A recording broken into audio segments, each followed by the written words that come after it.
सुन रहे हैं कहानियां दी अनटोल्ड। कहानी शुरू करने से पहले आप सभी से एक छोटी सी रिक्वेस्ट है। अगर आप हमारे चैनल पे नए आए हैं तो कृपया करके चैनल को सब्सक्राइब जरूर कीजिए। आप लोग कहानी तो सुनते हैं लेकिन ना ही सब्सक्राइब करते हैं और ना ही कमेंट्स। कर दीजिए सब्सक्राइब भाई, बिल्कुल फ्री का है, बस एक ही क्लिक तो करना है। ये सब बातें आप लोगों के लिए मामूली होगी लेकिन हम जैसे छोटे चैनल वालों के लिए एक एक सब्सक्राइबर बहुत मायने रखते हैं। दिल खुश हो जाता है और हमें आशा है कि आप सब्सक्राइब, लाइक और कमेंट्स ज़रूर कीजिएगा। तो दोस्तों चलिए बिना विलंब किए आज की खौफनाक कहानी को शुरू करते हैं। आज 2023 चल रहा है लेकिन ये कहानी आज़ादी के लगभग 70 साल पहले ही शुरू हो चुकी थी। मेरा गांव उत्तराखंड के सिरमौही गांव में है। बचपन मेरा मेरे गांव में ही बीता था। माध्यमिक की पढ़ाई के बाद मैं देहरादून पढ़ने के लिए चला गया था। गांव में सिर्फ मेरे बड़े पापा की ही फैमिली रहती है और मेरे सभी परिवार वाले देहरादून ही शिफ्ट हो चुके हैं क्योंकि मेरे पिताजी देहरादून के कोर्ट में एक कर्मचारी हैं। इसलिए हमारा गांव आना जाना बंद ही हो गया था। कभी कभार शादी या किसी दूसरे फंक्शन में जाके फिर वापस आ जाते थे।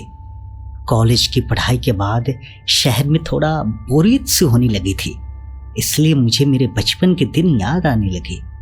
गांव का वो नदी जहां हम सभी भाई और दोस्त नहाने जाते थे, वो बगीचा जिसमें हम सभी दोपहर से शाम तक खेलते खेलते कब बिता देते थे पता ही नहीं चलता।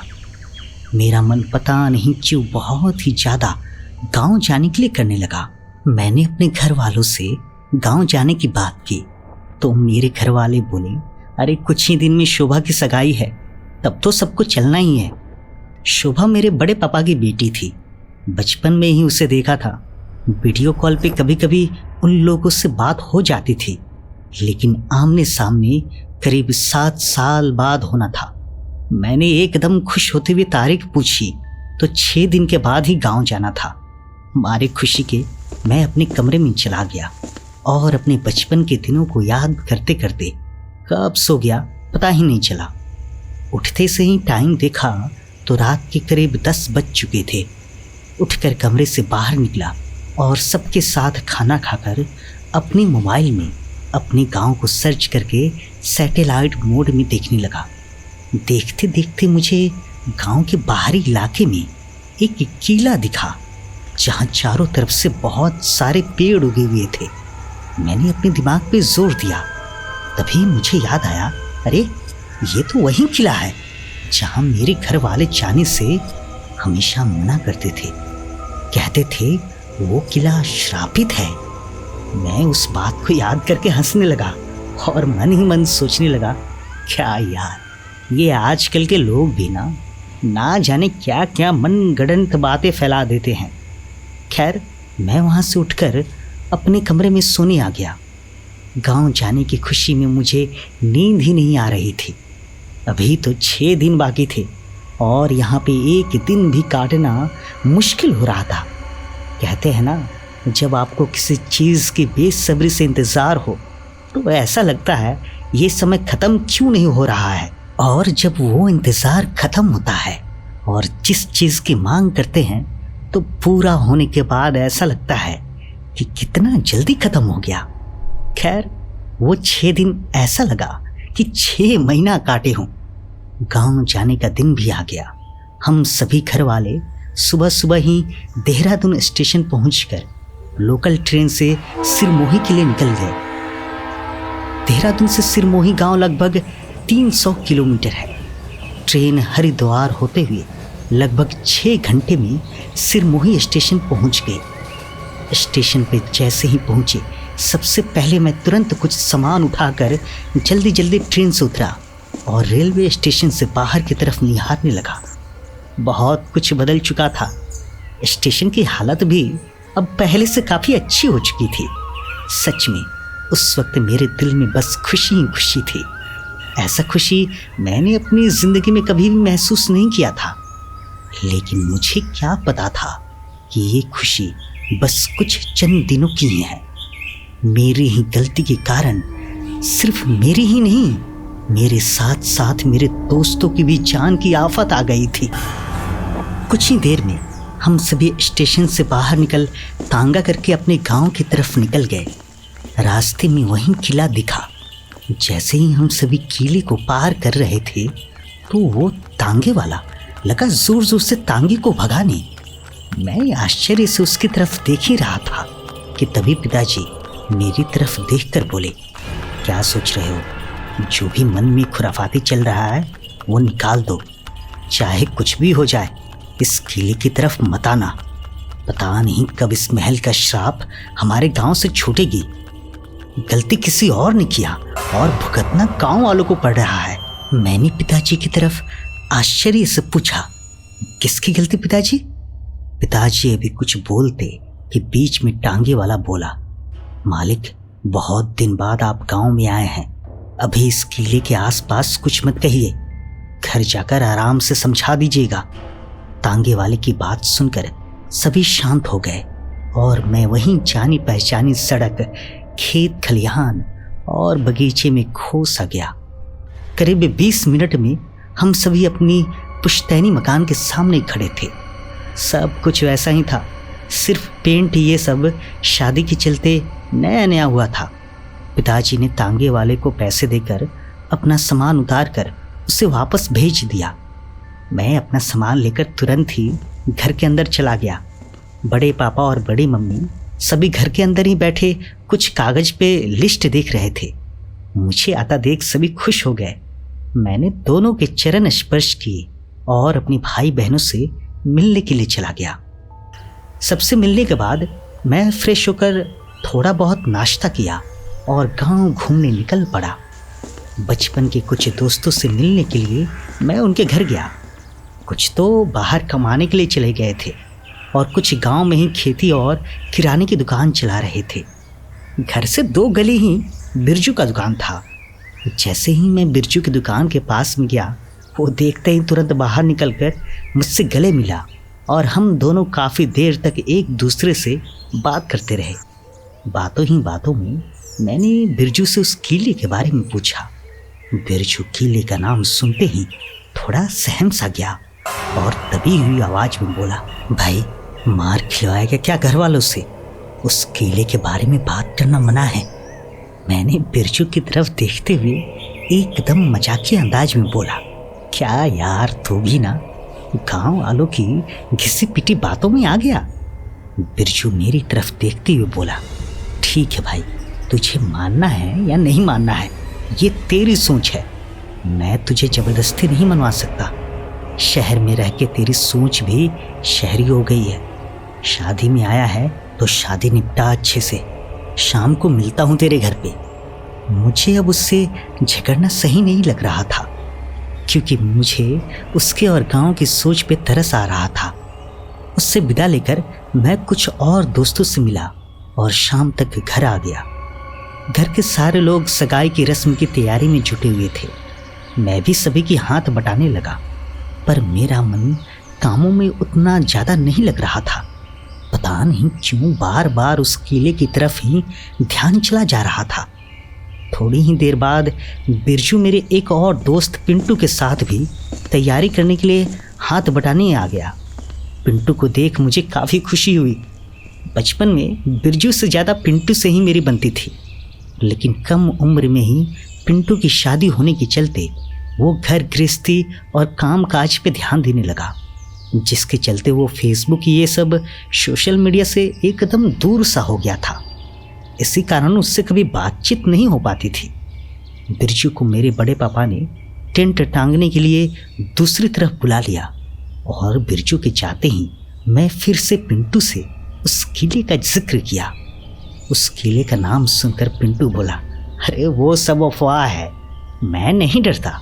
भूत प्रेत श्राप ये सब पुराने जमाने की मन गढ़ंत बातें हैं। उसके बात सुनकर मुझे थोड़ी राहत मिली।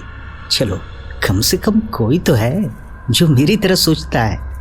मैंने उससे पूछा कि अच्छा भाई, वैसे क्या कहानी है इस किले की? लोग इतना डरते क्यों हैं? यहाँ तक कि लोग इस रास्ते भी आ जा नहीं रहे थे, ऐसा क्यों? तो पिंटू ने बताया कि पूरी कहानी तो मुझे भी नहीं पता। अब गांव वालों को जानते ही हो, तिल का ताड़ बना देते हैं। लोग मानते हैं कि ये हवेली सिर्फ पुरानी और खंडहर नहीं है, बल्कि ये हवेली एक भूतिया श्रापित हवेली है। इतना कहकर पिंटू हंसने लगा। मैं भी उसकी हंसी में शामिल होते हुए पूछा, अच्छा तो कहानी बताना उस किले की। पिंटू फिर से मजाकिया अंदाज में बोला, अरे भाई, इसके बारे में एक बहुत पुरानी और सच्ची घटना यहाँ प्रसिद्ध है। लोग कहते हैं ये बिल्कुल सत्य है। आज से करीब 80 साल पहले इस हवेली के मालिक बहुत बड़े जमींदार हुआ करते थे। उनकी एक पत्नी भी थी जो बहुत सुंदर थी। उनका नाम कुंती देवी था। उस समय लोग जितना अंग्रेजों से नहीं डरते थे, उतना डाकुओं के खौफ से डरते थे। डाकुओं की टुकड़ी जिस गांव में घुसती थी, उस गांव को पूरी तरह से बर्बाद कर देती थी। एक बार डाकुओं के सरदार को जमींदार के धन और संपत्ति पर नजर पड़ी, जिसके बाद उसने जमींदार के घर डकैती डालने का सोचा। इस पर सभी डाकुओं ने भी हाँ कर दिया। फिर एक दिन वो भी आया जो जमींदार ने कभी सोचा भी नहीं था। डाकुओं ने एक दिन जमींदार की हवेली पर रात में डकैती मार दी। जमींदार ने भी अपनी सुरक्षा के लिए पहले से ही कुछ सिपाही और नौकर रखे हुए थे, जो डाकुओं के हवेली पर आने पर उनसे लड़ पड़े। क्योंकि जमींदार के सिपाही और नौकर बहुत कम और साधारण हथियार के साथ थे, वहीं डाकुओं की संख्या बहुत ज्यादा थी और अच्छे हथियार के साथ लैस थे, जिसकी वजह से जमींदार के सिपाहियों और नौकरों को कुछ ही देर में मार डाला। ये सब जमींदार देखने के बाद सोचा, इससे पहले कि डाकू हवेली का दरवाजा तोड़कर अंदर घुस जाए, उससे अपनी पत्नी और खजाने को छुपा देना चाहिए। फिर उसने उस खजाने को एक हवेली में ही किसी खुफिया जगह पर छिपा दिया। फिर अपनी पत्नी को एक कमरे के अंदर एक और खुफिया कमरे में छिपा दिया और बाहर से कमरा बंद कर दिया। इसके बाद कुछ ही देर में डाकू हवेली का दरवाजा तोड़कर अंदर घुस गए, जिससे जमींदार की मौत डाकुओं के हाथों हो गई।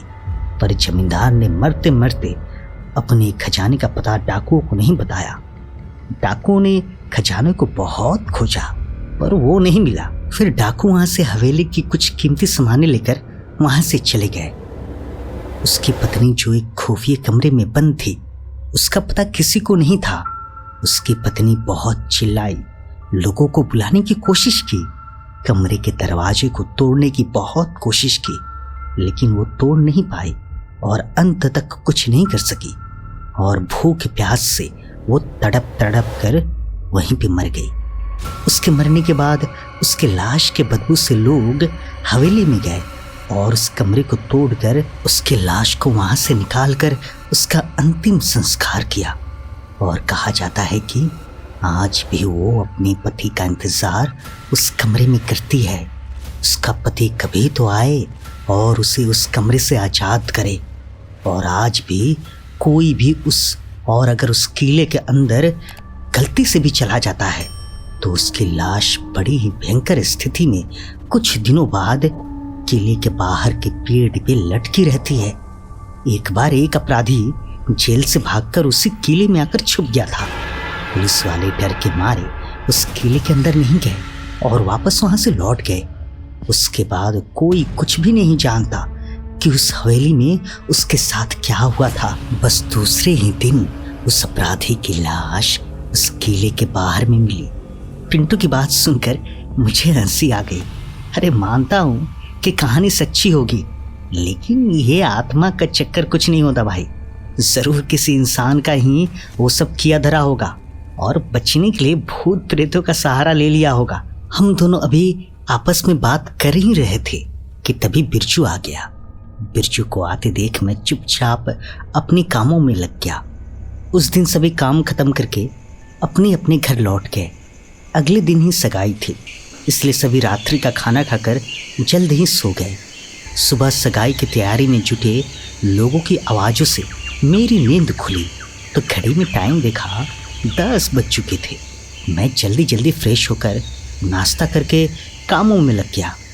शाम को सगाई थी और 2 दिन बाद ही शादी होने वाली थी, इसलिए गांव के लोग जल्दी जल्दी काम में हाथ बटा रहे थे। गांव की यही खासियत होती है, शादी हो या कोई भी दूसरा महोत्सव, पूरे गांव वाले हाथ बटाने ज़रूर आते हैं। काम करते करते दोपहर हो गई। बिरजू और पिंटू भी अपने घर का काम ख़त्म करके मेरे यहाँ काम करने आ गए। बिरजू के अलग हटते ही मैंने पिंटू से कहा, भाई तू चलेगा मेरे साथ उस किले में?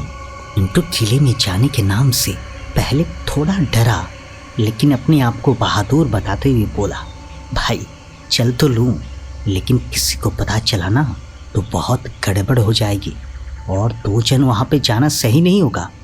मैंने उसे थोड़ा साहस देते हुए बोला, अरे भाई किसी को कुछ पता नहीं चलेगा, सभी लोग काम करने में लगे हुए हैं, किसी का ध्यान भी नहीं जाएगा हम पर, और बस शाम के समय जाकर वहाँ से अंधेरा होने से पहले निकल आएंगे। लेकिन पिंटू जो इतना शेर बन रहा था वो बात को घुमाते हुए बोला, भाई अभी जाना सही नहीं होगा, एक तो आज सगाई है और परसों शादी, कहीं ऊंच नीच हो गया तो। मैंने अब उसे झकझोरते हुए बोला, चल ठीक है, तू भी गांव वालों की बातों में आकर डरपोक बन गया है, कल तू बड़ा शेर बन रहा था। वो मेरी बात सुनकर तावेश में आकर बोला, मैं डरपोक नहीं हूँ, बोल कब चलना है? मैंने उसकी पीठ थपथपाते हुए बोला, वाह भाई ये हुई ना बात, शाम को जब सभी सगाई के लिए तैयार होंगे ना तब किसी का ध्यान हम पे नहीं जाएगा, उसी वक्त चला जाएगा। वो मेरी बात सुनकर बस मुंडी हिलाकर वहाँ से अपने घर की तरफ चला गया। मैंने पीछे से उसे जोर से आवाज़ लगा के बोला, डरपोक कहीं का, और वो बिना कुछ कहे ही वहाँ से निकल गया। अब मुझे लगने लगा कि शायद उस किले में जाना मेरा सपना अधूरा ही रह जाएगा। यही सोचकर मेरा मन दुखी हो गया। थोड़ी ही देर में मैं क्या देखता हूँ कि पिंटू अपने एक और दोस्त के साथ मेरी ही तरफ आ रहा था। ये देखकर मुझे आश्चर्य हुआ कि अभी तो गया, फिर वापस क्यों आ गया। पास आते ही वो बोला, चल जल्दी से काम निपटा, और जैसे ही सभी रेडी होने जाएंगे हम तीनों चुपचाप किले की तरफ निकल चलेंगे। मारे खुशी के मैं झूम उठा, उसे गले लगाते हुए बोला, तू ही मेरा सच्चा दोस्त है। फिर मेरे मन में राजेश जो पिंटू के साथ आया था उसकी तरफ देखते हुए पिंटू से पूछा, ये कौन है? तो पिंटू बोला, ये मेरा साला है, कुछ दिन पहले ही गांव आया है। ये भी इन सभी अफवाहों पे विश्वास नहीं करता, और इससे जब बोला तो ये मुझे अकेले जाने नहीं दे रहा था, तो मैंने इसे साथ में ले लिया। मैं खुश होते हुए बोला, सही किया, 2 से भले 3, चल सबके सामने थोड़ा काम करते हैं ताकि सबको लगे कि हम सभी काम ही कर रहे हैं। हम तीनों काम कम और लोगों का ध्यान अपनी तरफ ज़्यादा खींच रहे थे। मतलब दिखा दिखा के काम करना, वो होता है ना, अगर आपको किसी को खुश करना है तो उसे दिखा दिखा के काम करो। लगभग 4 बज चुके थे और धीरे धीरे सभी लोग तैयार होने के लिए अपने अपने घरों की तरफ जाने लगे। मैंने पिंटू और राजेश को बोला कि सुन भाई, तुम दोनों पहले गांव के बाहर निकलो, मैं पीछे पीछे आता हूँ ताकि किसी को भनक तक ना लगे। और वो दोनों वहाँ से निकल गए। थोड़ी देर में ही मैं भी मौका देखकर वहाँ से निकल गया। गांव के बाहर ही दोनों खड़े थे। हम तीनों अब खेतों के रास्ते से किले की तरफ बढ़ गए ताकि उधर जाते हुए हमें कोई देख ना ले। लगभग 10 मिनट में ही हम तीनों किले के सामने खड़े थे। किले की स्थिति एकदम खराब हो चुकी थी। पूरा दीवार जर्जर हो चुका था। आसपास बहुत घने घने पेड़ उगाए थे। चिड़ियों की चहचहाहट पूरे वातावरण की शांति को भंग कर रहा था। हम तीनों चुपचाप किले के दरवाजे के पास गए। किले का दरवाज़ा तो बंद था, लेकिन पास में ही एक छोटा सा दीवार टूट गया था, जिससे होकर हम सभी उसके अंदर दाखिल हो गए। अंदर जाने के बाद हमने देखा कि सामने बहुत बड़ा फील्ड जैसा था, जिसमें बहुत सारे जंगली पेड़ पौधे उगाए थे, और सामने ही किले के हर तरफ जाने के लिए चौराहा बनाया गया था। हमने पहले सोचा कि चलो बाहर ही चारों तरफ घूम लिया जाए। घूमते घूमते लगभग आधा घंटा बीत गया और अब धीरे धीरे सूरज भी दूर की पहाड़ियों में छिपता जा रहा था। अंधेरा होता देख पिंटू हड़बड़ाए अंदाज में बोला, भाइयों चलो अब जल्दी से अंदर चलते हैं, वरना अगर लेट हो गई तो फिर दिक्कत हो जाएगी। उधर फंक्शन भी शुरू हो जाएगा और गांव वालों ने किसी ने देख लिया ना तो फिर तो हमारी खैर नहीं। मैंने उससे थोड़ा झुंझुला कर बोला, भाई अभी घूमे ही कहाँ हैं और अभी कोई लेट नहीं होगा। सगाई की रस्म 8 बजे से शुरू होगी, टेंशन मत ले। पिंटू चुपचाप मेरी बात सुन लिया और हम तीनों किले के अंदर जाने लगे। जैसे ही हम लोग फील्ड पर पहुंचे, किले के दूसरी तरफ अंदर जाने के लिए गए, तभी मुझे लगा कि हमारे पीछे से तुरंत कोई चीज़ गुजर गया हो। मैं झट से पीछे मुड़कर देखा, लेकिन मुझे कुछ भी दिखाई नहीं दिया। मैंने सोचा कि शायद हवा होगा और उन दोनों को बिना कुछ बताए आगे बढ़ता गया। किले की दीवार को देखकर ऐसा लग रहा था जैसे कि वो जमींदार कला का बेहद शौकीन था। जगह जगह खूबसूरत कलाकृति दीवारों पर उकेरी गई थी, कहीं प्राकृतिक दृश्य तो कहीं पे किसी नर्तकी की नाचती हुई पेंटिंग। उन खूबसूरती में खोए हुए कब हम लोग इतना अंदर चलते गए हमें पता ही नहीं चला। तभी राजेश का ध्यान एक धुंधली पेंटिंग पे गई, जो हम लोगों को आवाज देकर बोला, भाई लोग वो पेंटिंग देखो। हम सभी उस पेंटिंग की तरफ देखने लगे। धूल जम जाने के कारण वो पेंटिंग साफ साफ दिखाई नहीं दे रहा था, लेकिन जितना भी दिख रहा था उससे ये अनुमान लगाया जा सकता था कि शायद ये उस जमींदार की पत्नी की थी। मैंने मजाक मजाक में कहा, अच्छा तो यही है उस चुड़ैल की पेंटिंग। जैसे ही मैंने ये शब्द कहे, अचानक आसपास का वातावरण एकदम सा बदलने लगा। जहां पहले ठंडी हवा चल रही थी अब वो गर्म होने लगी। मुझे पिंटू ने कहा, भाई चल अब यहाँ से निकल, पता नहीं मुझे कुछ अजीब सी बदबू आ रही है। मैंने भी उसकी बात पे सहमति जाहिर करते हुए बोला, हाँ भाई बदबू तो मुझे भी आ रही है, शायद कोई जानवर मर गया हो। असली खेल तो अब शुरू होने वाला था।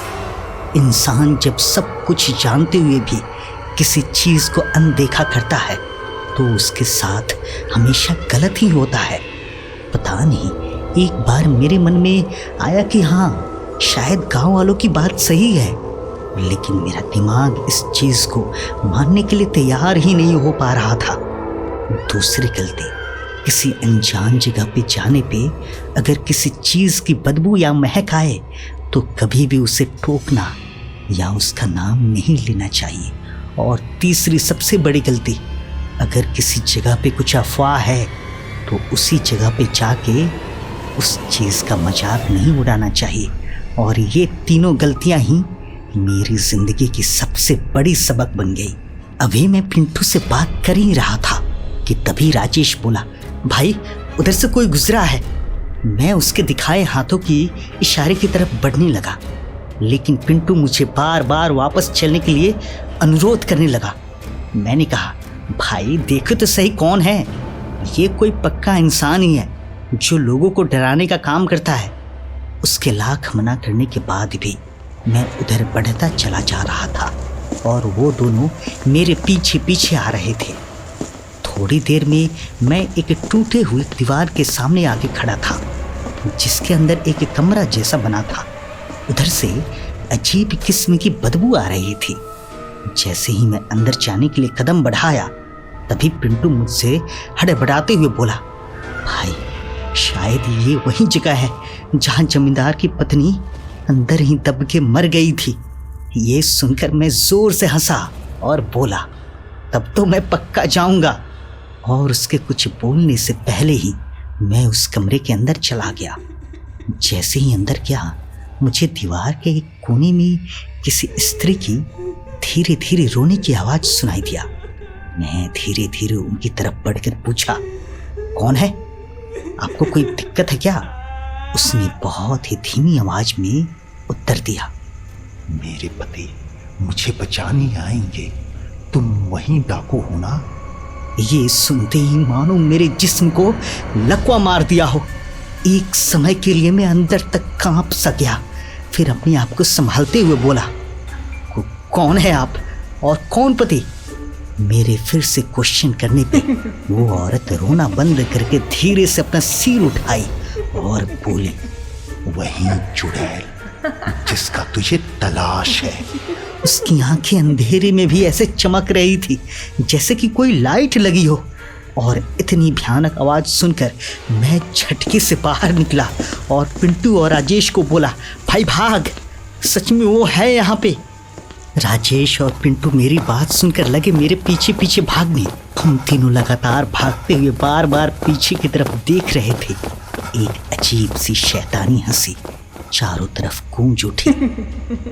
जाओगे कहाँ? अब यहाँ से निकल कर जाओगे कहाँ? तुझे तो मेरी ही तलाश थी ना, अब भाग क्यों रहा है? उसकी आवाज सुनकर हम तीनों के पैर और ज्यादा स्पीड से चलने लगा। वो चुड़ैल की आवाज कभी पीछे से आती तो कभी बगल से। ऐसा लग रहा था कि अभी पकड़ लेगी। तभी पता नहीं कहां से एक तेज हवा का झोंका आया और पिंटू को उड़ाकर दीवार पे टक्कर मार दिया। पिंटू दर्द के मारे कराह उठा। शायद उसे बहुत जोरों की चोट लगी थी।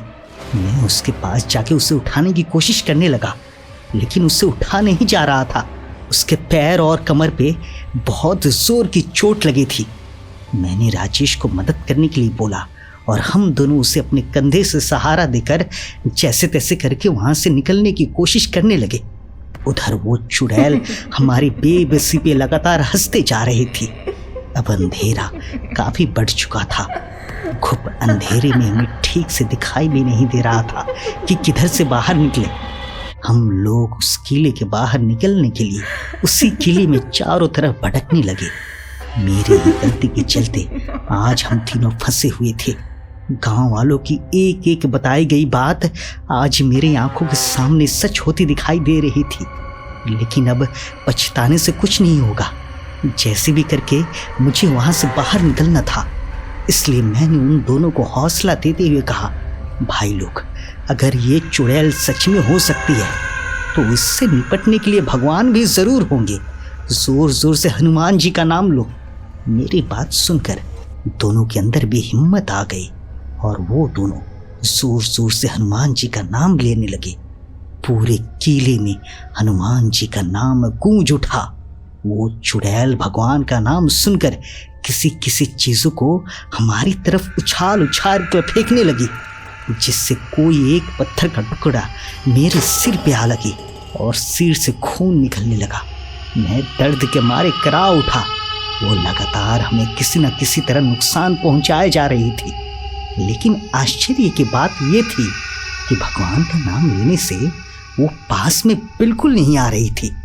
जितना कुछ करना था दूर से ही कर रही थी और हम तीनों भगवान का नाम लिए भागते जा रहे थे। थोड़ी ही देर में अब जो शांत वातावरण था वो आंधी का स्वरूप लेने लगा। चारों तरफ से जोर जोर से हवाएं चलने लगी और उस चुड़ैल की चीखें अलग ही स्थिति को और ज्यादा भयावह बना रही थी। लेकिन हम तीनों भगवान का नाम लेना बंद नहीं किए। तभी दीवार के दूसरी बगल से हमें किसी का नाम जोर जोर से लेते हुए सुना। वो किले के बाहर से आवाज आ रही थी। ये आवाज जानी पहचानी थी। अरे, ये आवाज तो बिरजू की है।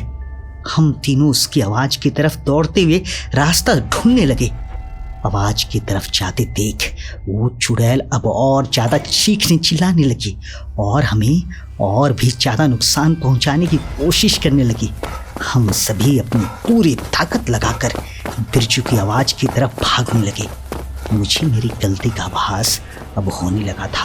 काश मैं बिरजू की बात मान लेता तो आज इतनी बड़ी मुसीबत का सामना नहीं करना पड़ता। बिरजू की आवाज लगातार आते जा रही थी, लेकिन हमें समझ में नहीं आ रहा था कि जाए तो जाए किधर, क्योंकि बाहर निकलने का कोई रास्ता नजर नहीं आ रहा था। एक तो पिंटू ठीक से चल भी नहीं पा रहा था और ऊपर से वो चुड़ैल लगातार चीखते जा रही थी। शायद ये दिन हमारा आखिरी दिन था। मेरा पैर भी अब जवाब दे रहा था। मैंने धीरे धीरे भगवान का नाम लेना भी बंद कर दिया, लेकिन राजेश हिम्मत नहीं हारा। वो मुझे जोर जोर से धक्का देने लगा ताकि मैं तेजी से चल सकूं। तभी मुझे किले के पास का दीवार दिखा जो टूटा हुआ था। वहां से किसी के टॉर्च जलाने की रोशनी दिखाई दी। मेरी आंखों में चमक आ गई। मैंने जोर से चिल्लाया, भाई लोग, रास्ता मिल गया, वो देखो।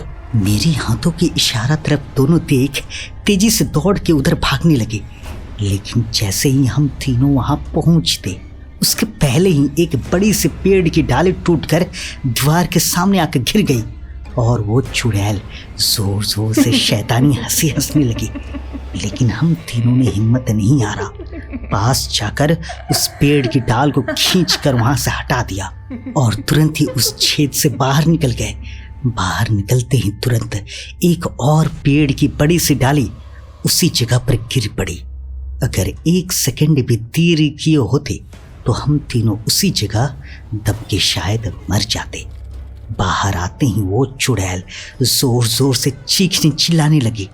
ऐसा लग रहा था जैसे वो अपनी हार पे काफी गुस्सा है। हम तीनों तुरंत वहां से हटकर आगे रास्ते की तरफ भागने लगे। तभी हमें बिरजू के साथ मेरे माता पिता और बड़े पापा सभी दिखाई दिए। उनके पास जाते ही मुझे पापा ने जोर से तमाचा लगा दिया और लगे जोर जोर से सबके सामने डांटने, तुझे मना किया था ना, गांव के सभी लोग पागल है जो यहाँ पे नहीं आते, और तू पिंटू, तू तो यहीं पे रहता है, समझ में नहीं आता। वो तो भला हो बिरजू का, जो उसने बताया तुझे चारों तरफ ढूंढ लिए थे लेकिन कहीं नहीं मिला।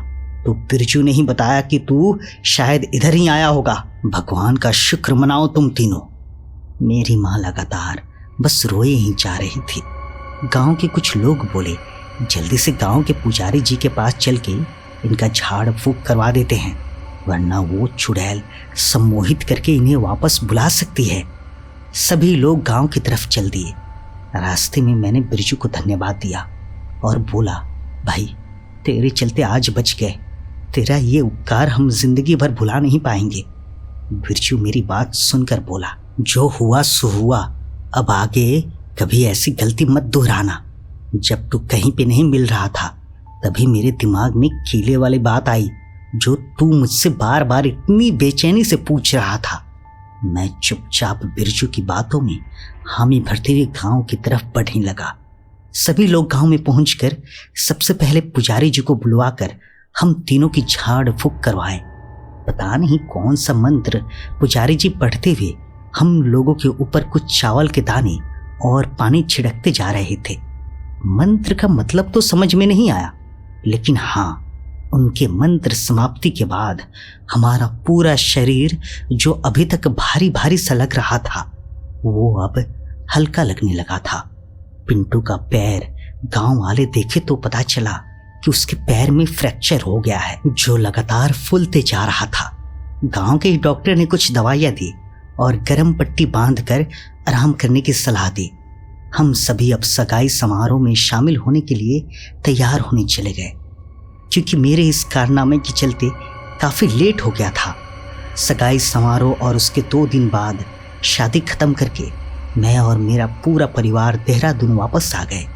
वापस आते समय बिरजू और पिंटू से भी मिल आया और राजेश उस घटना के दूसरे दिन ही अपने गांव वापस चला गया था। शहर वापस जाते समय मुझे वो किला दिखा था, लेकिन एक झलक देखने के बाद मुझे दोबारा हिम्मत नहीं हुई कि उस किले की तरफ देखूं। उस घटना के बाद मेरी जिंदगी पूरी तरह से बदल गई। जिस चीज को मैंने हमेशा मजाक बनाया था, वही चीज मेरी जिंदगी की सबसे बड़ी सबक बन गई थी। मैं अब पहले से गंभीर और शांत किस्म का इंसान बन गया हूँ। आज भी कोई इंसान भूत प्रेत या तीसरी शक्ति का मजाक बनाता है तो मैं उनसे कुछ नहीं कहता। अपने आप ही मेरी आंखों के सामने वो घटना तैरने लगती और भय के साथ साथ उस इंसान पे तरस भी आता और मैं मुस्कुरा देता। कहानी शुरू करने से पहले आप सभी से एक छोटी सी रिक्वेस्ट है। अगर आप हमारे चैनल पे पहली बार आए हैं तो चैनल को सब्सक्राइब जरूर कीजिए ताकि आने वाली हर कहानियां सबसे पहले आप सुन सके। और अगर आज की कहानी आपको अच्छी लगे तो लाइक, शेयर और कमेंट्स करना ना भूलिए। तो दोस्तों, बिना विलंब किए चलिए आज की कहानी को शुरू करते हैं। आजकल की दुनिया बहुत ही ज्यादा अजीब हो गई है। धर्म के नाम पर तो लड़ाई होती ही है, मगर किसी के पेशे को भी तुच्छ समझकर उसे मार दिया जाता है। आखिर क्यों इस बात को लोग नहीं समझते कि कोई भी काम छोटा या बड़ा नहीं होता? क्यों अपने स्वार्थ के चलते इंसान किसी की भी जान ले लेता है? आज की कहानी एक ऐसी ही लड़की की है जिसने अपने सपनों को उड़ान दी थी। उस पेशे से बहुत ही कम उम्र में अपने गरीब परिवार की आर्थिक सहायता की थी, किंतु ना जाने कब उसकी हंसती खेलती जिंदगी में इतना भयावह तूफान आया कि वह भगवान को प्यारी हो गई। यह कहानी परीक्षा की है। छोटे से गरीब परिवार में जन्मी परीक्षा बचपन से ही बहुत ज्यादा जिज्ञासु तथा चंचल स्वभाव की थी। अपने माता पिता की इकलौती संतान होने के कारण सबकी बड़ी लाडली थी। दादाजी रोज परीक्षा को अलग अलग तरह की कहानी सुनाते तो दादी अपने हाथों से परीक्षा का मनचाहा खाना बनाकर उसे खिलाती। परीक्षा की माँ एक नाचने वाली थी। छोटी छोटी जगहों पर नाच गाना करके अपने परिवार के लिए पैसे कमाती थी। परीक्षा के पिता एक नंबर के नशेड़ी थे। काम काज तो कुछ करते नहीं थे, मगर बस अपनी पत्नी के पैसों से शराब आदि खरीद कर पूरे समय नशे में धुत रहते तथा परीक्षा की माँ को खूब पीटते और अपशब्द भी कहते। परीक्षा इस बात से बहुत दुखी थी। रोज अपनी माँ को रोते बिलखते देख उसे जरा भी अच्छा नहीं लगता, इसलिए मन ही मन वह अपने पिताजी से घृणा करने लगी। एक रोज परीक्षा की माँ बहुत बीमार पड़ गई, जिसके चलते घर में पैसों की कमी से अनाज आदि आना बंद हो गया।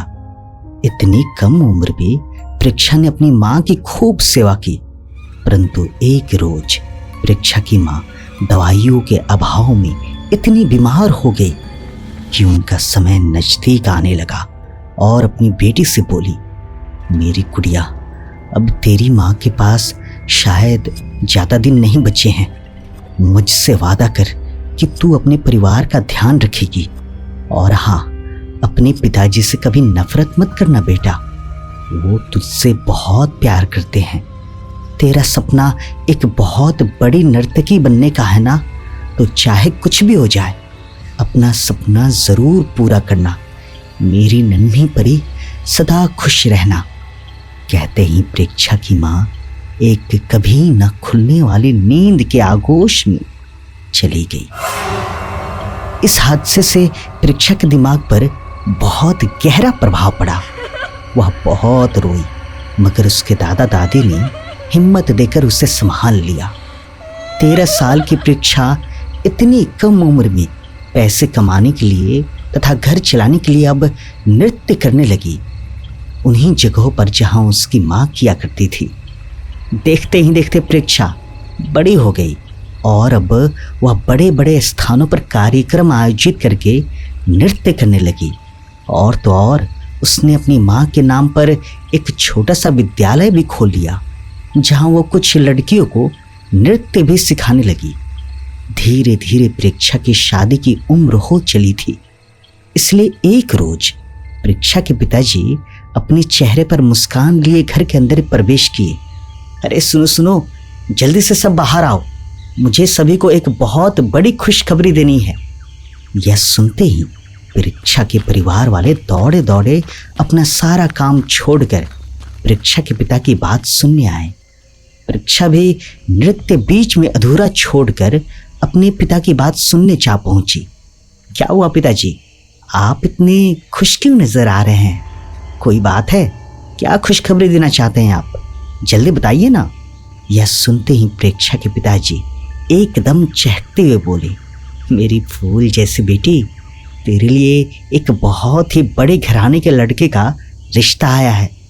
उन्होंने तो बस तेरी तस्वीर देखते ही तुझे उनकी घर की बहू बनाने का फैसला कर लिया। अब तो रानी की तरह राज करेगी मेरी बिटिया। सबसे खुशी की बात तो यह है कि उनको तेरे नाचने से भी कोई दिक्कत नहीं है। यह बात सुनते ही परीक्षा शर्मा कर अपने कमरे में भाग गई और उसके दादा दादी भी इस बात से बेहद खुश हुए। कुछ ही महीनों बाद परीक्षा की शादी हो गई और वह एक बहुत ही बड़े घराने की बहू बन गई। लेकिन कहते हैं ना, बोलने के कुछ और दिखाने के कुछ और। ऐसे ही थे परीक्षा के ससुराल वाले। आए दिन परीक्षा को खूब परेशान करते। परीक्षा का पति विशाल भी परीक्षा को खूब मारता। परीक्षा की सास उससे खूब काम करवाती। घर में काम वाली होने के बाद भी सारा काम परीक्षा से ही करवाती। बेचारी परीक्षा आए दिन खून के आंसू पीने लगी थी। वह अपने घर वालों को भी कुछ नहीं बताती कि खामखा परेशान होंगे। परीक्षा की सास और उसके पति ने उसका नृत्य करना भी छुड़वा दिया।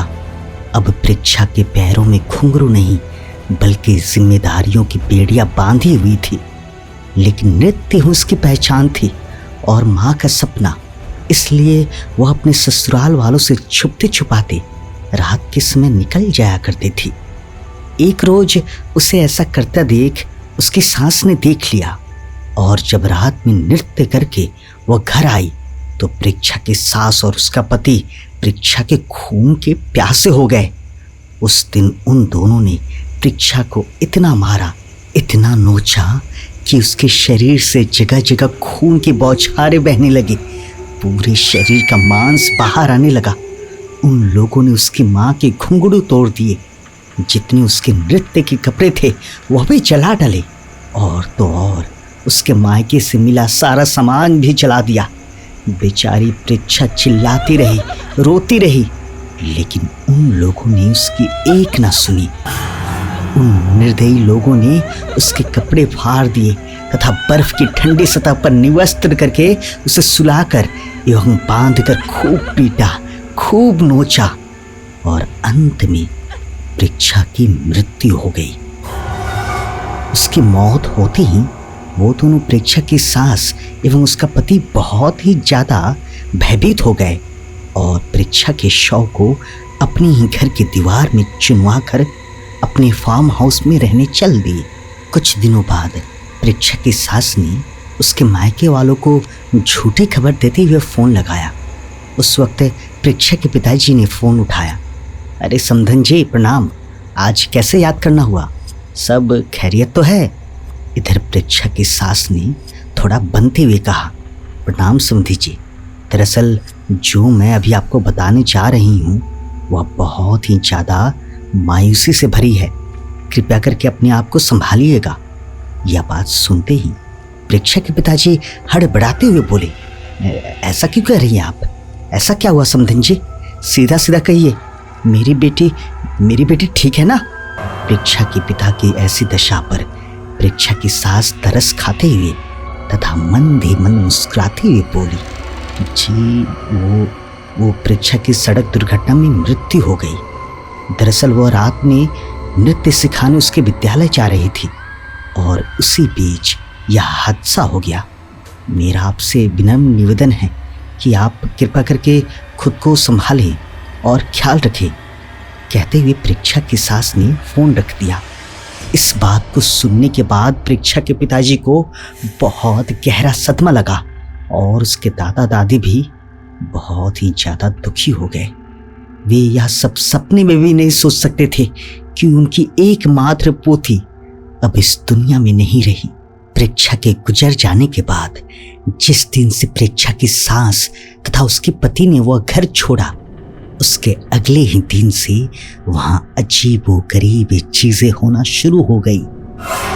लोगों ने रात के समय पायल की आवाज सुनने की बात बताई और तो और भयानक चीखें भी उस घर से रोज रोज आने लगी। ऐसी चीखें जैसे मानो कोई इंसान किसी औरत को बहुत ही बेरहमी से मार रहा हो। जो उस घर के सामने से गुजरता उसे उस घर में कुछ 3 लोगों की परछाई हर वक्त दिखती, जिनमें से कोई 2 लोग उस तीसरे इंसान को बेरहमी से मार रहा हो। आस पड़ोस वाले इस चीज से बहुत ही ज्यादा परेशान होने लगे। एक दिन उस घर में एक पड़ोसी के लड़के की क्रिकेट खेलते वक्त गेंद चली गई। इस बात से बेखबर हुआ बच्चा जैसे ही उस घर में अपनी गेंद लेने गया, वैसे ही उसे एक खौफनाक आकृति दिखी। वह आत्मा किसी औरत की थी। यह देखते ही वह बच्चा वहां से तेज गति से भाग आया। घर पहुंचने के बाद जब उसे इतना डरा सहमा होने का कारण पूछा गया, तो उस बच्चे ने वही आकृति के बारे में रोते तथा कांपते हुए कहा, माँ पापा, वहाँ भूत है। मैं जब गेंद लेने अंदर गया तब वहाँ मुझे एक औरत की भूत दिखी। ऐसा लग रहा था जैसे उसे किसी ने बहुत बेरहमी से मारा हो। उसके पूरे शरीर से खून बह रहा था, चेहरा एकदम बिखरा हुआ और जगह जगह से उसके पूरे शरीर पर मांस भी बाहर आ रहा था। वह लड़की पूरी तरह से निवस्त्र थी और तो और पैरों में घुंघरू पहनी हुई थी। माँ, मुझे बचा लो, कहीं वो मुझे मार तो नहीं डालेगी। उस दिन से वह बच्चा डर के आगोश में इतना ज्यादा चला गया कि अपना मानसिक संतुलन ही खो बैठा। अपनी बच्ची की ऐसी हालत देख उसके घर वाले तुरंत उस घर को छोड़कर कहीं और रहने चले गए। उस कॉलोनी के लोगों को जब यह बात पता चली तो वे सभी अपने अपने घरों को खाली करके वहां से भागने लगे। समय बीतता चला गया।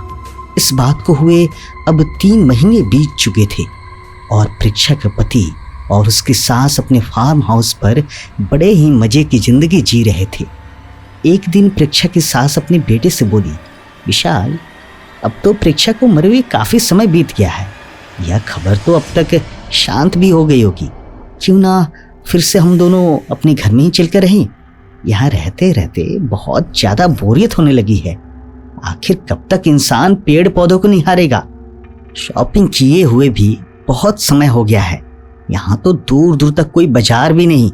चल ना अपने घर चले। अपनी माँ की इस बात पर विशाल बोला, हाँ माँ, आप एकदम ठीक कह रही हैं। मैं खुद यहाँ रहते रहते ऊब गया हूँ। चल माँ, अपने घर ही चलते हैं।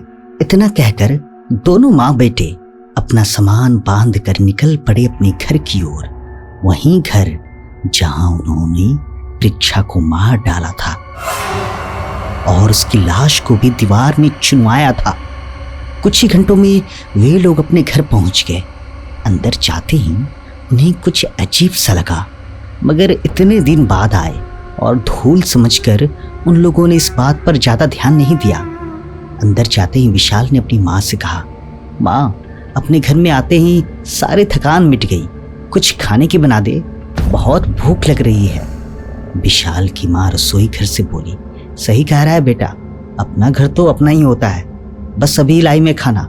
यह बोलकर जैसे ही परीक्षा की सासू माँ ने गैस को चालू किया, वैसे ही अचानक भयंकर आग का एक बॉन्डर निकला। उसी समय परीक्षा की सासू माँ थोड़ा दूर हट गई, वरना उस वक्त तो पक्का जल जाती। अपनी माँ की चीख सुनते ही अचानक विशाल दौड़ा दौड़ा रसोई घर में गया तो उसने देखा वहां आग की तेज लपटें चल रही हैं। तभी फौरन उसने पास के नल में पाइप लगाया और लगा आग बुझाने। थोड़ी ही देर में सब कुछ शांत हो गया। तभी हड़बड़ाते हुए विशाल अपनी माँ से बोला, माँ तू ठीक तो है? अचानक से यह आग कैसे लग गई थी? तभी विशाल की माँ बोली, पता नहीं बेटा कैसे लगी, अभी तो सब कुछ ठीक था। ऐसा भी हो सकता है शायद कि बहुत दिनों बाद चालू किया है ना, इसलिए ऐसा हुआ होगा। इस बात पर अपना सिर हिलाते हुए विशाल अपनी माँ को लेकर बाहर बरामदे में गया और बोला, छोड़ माँ, तू चिंता मत कर, कल ही मैं किसी मजदूर को बुलवाकर रसोई घर ठीक करवा लूंगा। आज हम लोग खाना ऑर्डर कर लेते हैं। विशाल की यह बात सुनकर उसकी माँ राजी हो गई और फिर वे दोनों साथ में बैठकर टीवी देखने लगे। अभी वे लोग टीवी देख ही रहे थे कि अचानक उन्हें किसी के घुंघरू की आवाज सुनाई थी।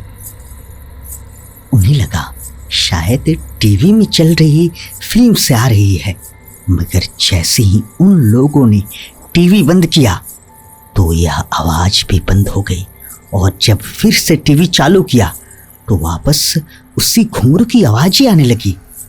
विशाल ने कई चैनल बदल दिए, लेकिन वह घुंघरू की आवाज एक जैसी बस लगातार आती जा रही थी। विशाल और उसकी माँ को कुछ भी समझ में नहीं आ रहा था कि आखिर यह क्या हो रहा है। अभी ये लोग कुछ सोच ही रहे थे कि तभी अचानक ऊपर के कमरे से एक बहुत दर्द भरी किसी की चीख आई। आवाज सुनकर उन्हें यही लगा कि किसी औरत की है।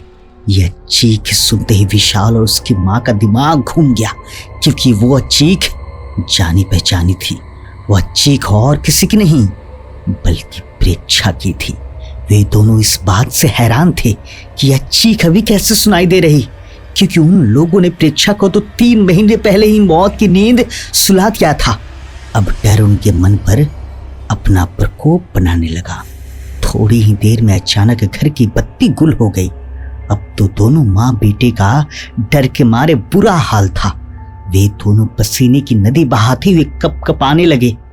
तभी एकदम से पूरा वातावरण शांत हो गया।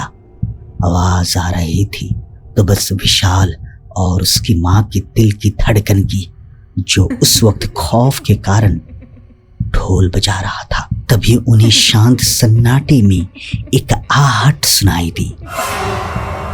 वह आहट और किसी की नहीं बल्कि घुंघरू की थी, जो उस वक्त उन दोनों माँ बेटे के सामने हवा में बिना किसी सहारे के लहराते हुए बज रहे थे। अब तो विशाल और उसकी माँ का हद से ज्यादा भयभीत हो गए तथा समझ गए कि प्रेक्षा की आत्मा उन लोगों से बदला लेने के लिए आई है। यह ख्याल आते ही वे दोनों लगे बाहर की तरफ भागने, लेकिन जैसे ही वे दरवाजे की तरफ पहुंचे तभी अचानक वह दरवाजा तेजी से बंद हो गया। अब तो वो दोनों की हालत ऐसी थी मानो काटो तो खून नहीं।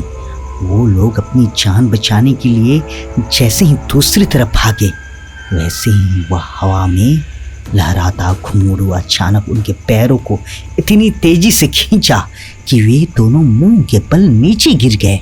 और यह क्या, जिस जमीन पर वे लोग गिरे थे वह जमीन कोई मामूली नहीं थी, बल्कि हर तरफ से बर्फ से सनी हुई थी। यह महसूस करते ही अब उन्हें पूरा यकीन हो गया था कि यह सब कुछ प्रेक्षा कर रही है। अभी तो डर का तांडव शुरू हुआ था। उन लोगों को क्या पता था कि उनके साथ ऐसा भी कुछ होगा। उस वक्त पहली बार दोनों अपने फैसले पर दुख जताने लगे। विशाल, हम यहाँ क्या सोच कर आए थे और यह सब क्या हो रहा है बेटा? अगर हमें पहले से ही पता होता तो हम यहाँ पर कभी नहीं आते। अब हमें कैसे भी करके यहाँ से अपनी जान बचाकर बाहर निकलना ही होगा, वरना बहुत बुरे मारे जाएंगे। विशाल की माँ विशाल को डरते हुए बोली। अपनी माँ की बातों पर हामी भरते हुए विशाल जल्दी से अपनी माँ को उस बर्फ से सनी फर्श से उठाने लगा। अभी वह उठा ही था कि तभी अचानक घर के अंदर का वातावरण बहुत ही ज्यादा अजीब हो गया और धीरे धीरे विशाल और उसकी माँ का वहां दम घुटने लगा। धीरे धीरे किसी इंसान के मरने की बदबू चारों ओर अपना पैर पसार ली और कुछ ही देर में उन दोनों के सामने एक जानी मानी आकृति थी। प्रेक्षा की आत्मा, बिल्कुल वैसे ही जैसे उन लोगों ने उसे मारा था, बिल्कुल वैसी जैसा उस छोटे बच्चे ने अपनी माँ पिताजी को बताया था। यह दृश्य देख विशाल और उसकी माँ की आंखें फटी की फटी रह गई और वे दोनों हाथ जोड़कर गिड़गिड़ाते हुए कहने लगे, प्रेक्षा बेटी, हमसे बहुत बड़ी भूल हो गई। हमने तुझे पीटा जरूर, लेकिन तुझे मारने के उद्देश्य से नहीं, बल्कि तुझे सबक सिखाने के लिए। हम तेरे आगे हाथ जोड़ते हैं बेटी, कृपया करके हमको जाने दे और हमें हमारी गलती के लिए क्षमा कर दे बेटी। यह बात सुनते ही प्रेक्षा की आत्मा ठहाका मारकर जोर से हंसने लगी। बेटी, तू क्या बेटी बोलेगी? क्या कभी तूने मुझे अपनी बेटी का दर्जा दिया भी, जो अब अपनी जान बचाने के लिए भोली बन रही? मेरी आत्मा को तभी शांति मिलेगी जब तुम दोनों से मैं अपनी मृत्यु का बदला लूंगी। तुम दोनों को ठीक वैसे ही मारूंगी वैसा ही तड़पाऊंगी जैसा तुम लोगों ने मेरे साथ किया था। मैं तुम दोनों को छोड़ूंगी नहीं। कहते ही प्रेक्षा की आत्मा उन दोनों के सामने जाकर खड़ी हो गई। उधर विशाल और उसकी माँ एक जैसे प्रेक्षा की आत्मा से विनती करते हुए अपनी जान की भीख मांगते रहे, परंतु प्रेक्षा की आत्मा को किसी भी बात का कोई फर्क नहीं पड़ा और उसने विशाल और उसकी माँ को पैरों से उठाया, निवस्त्र किया और लगी नीचे बर्फ से सनी हुई जमीन पर घसीटने। करीब 1 घंटे तक प्रेक्षा की आत्मा ने उन दोनों को जमीन पर इधर से उधर घसीटा, जिस वजह से विशाल और उसकी माँ का पूरा शरीर छिल गया और उनमें से खून भी बहने लगा। लेकिन प्रेक्षा ने तो अभी शुरुआत की थी। उसके बाद प्रेक्षा की आत्मा ने उन दोनों को उसी जगह पर बांध दिया जहां मारते वक्त उन लोगों ने प्रेक्षा को बांधा था और घुंघरू पहने लगी जोर जोर से नृत्य करने। नृत्य करते करते जोर जोर से बोलने लगी, मजा आया तुम दोनों को? क्या बोले थे कि तुम्हें घुंघरू की आवाज भी पसंद नहीं? अब कैसा लग रहा? देखते ही देखते विशाल और उसकी माँ के कान से खून बहने लगे। वही लोग खूब तड़पते रहे, लेकिन प्रेक्षा की आत्मा एक पल के लिए भी शांत नहीं हुई। कभी घुंघरू पहनकर जमीन पर नृत्य करती, तो कभी हवा में झूलकर, और तो और कभी उनके सीने पर पैर रखकर भी किया करती। कुछ ही देर बाद प्रेक्षा अपने हाथ में एक लंबा लोहे का डंडा लेकर बढ़ गई रसोई घर की ओर। वहां जाकर उसने अपने हाथ में उस लोहे के डंडे को जलते गैस के चूल्हे से गर्म किया और फिर रौद्र रूप धारण करते ही लगी उन दोनों माँ बेटे पर तपते डंडे से प्रहार करने। वह उन दोनों को तब तक पीटी जब तक कि उनके मुंह से वह दर्दनाक चीखें बंद ना हो गई और उसके शरीर में से मांस बाहर ना आ गया हो। विशाल और उसकी माँ खूब चीखे, खूब चिल्लाए, लेकिन प्रेक्षा की आत्मा ने एक नहीं सुनी। वह तब बस उन्हें मारती गई और अंत में प्रेक्षा का बदला पूरा हुआ, क्योंकि वे दोनों हैवान अब मृत्यु के आगोश में जा चुके थे। उनके मरने के बाद प्रेक्षा ने ठीक उसी तरह उन दोनों को दीवार में चुनवा दिया और उस दीवार को आग लगा दी। इस हादसे के बाद सारे लोग सच्चाई जान गए और प्रेक्षा की वाहवाही करते करते फिर से उस कॉलोनी में आकर बस गए। इधर इस बात की खबर मिलते ही प्रेक्षा के पिताजी, दादी और दादाजी तुरंत प्रेक्षा के ससुराल पहुंच गए। वहां जाकर प्रेक्षा के पिताजी को बहुत अफसोस हुई कि उन्होंने अपनी फूल जैसी बेटी की शादी ऐसे जंगली लोगों के यहाँ करवा दी थी। यह सोचते ही उन्होंने तुरंत प्रेक्षा के शव को निकलवाया तथा पंडित जी को बुलवाकर पूरी विधि विधान के साथ क्रियाकर्म करके प्रेक्षा को मुक्ति दिलवाई। उस वक्त प्रेक्षा के जाने का सबको दुख था, मगर एक पल की खुशी भी थी कि आखिर जाते जाते उसने उन दोनों हैवानों को मजा चखाया था और अपना बदला लेकर मौत के घाट उतार कर उनको अपने किए की सजा दी। इस बात पर प्रेक्षा के परिवार वालों को प्रेक्षा पर बहुत गर्व महसूस हो रहा था। अंतिम क्रियाक्रम के बाद उस घर में फिर कभी घुंघरू या खौफनाक चीजें कभी नहीं सुनाई दी।